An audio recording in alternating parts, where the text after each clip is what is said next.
Да му кажеме јасно и гласно на централната власт во Скопје дека Битола се уште е во Македонија и дека постои кога не е предизборие.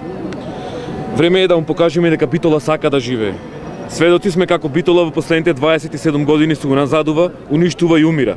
Доста е со празни ветувања, доста е со проектни документации, доста го трпевме лошото.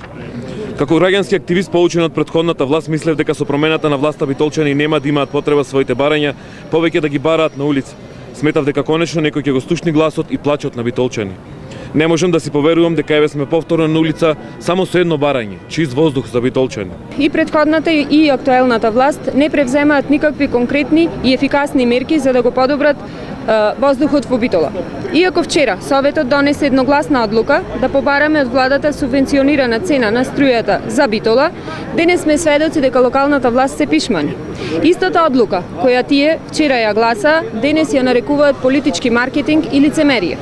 Лицемерие е граѓански протест да се нарекува политички маркетинг кога и актуелната власт, кога беше опозиција, на истиот начин го искажуваше своето незадоволство за аерозагадувањето. Она што сакам да нагласам дека истапувам во име на Движење за чист воздух, група граѓански активисти од Скопје кои се борат за чист воздух и здрава животна средина.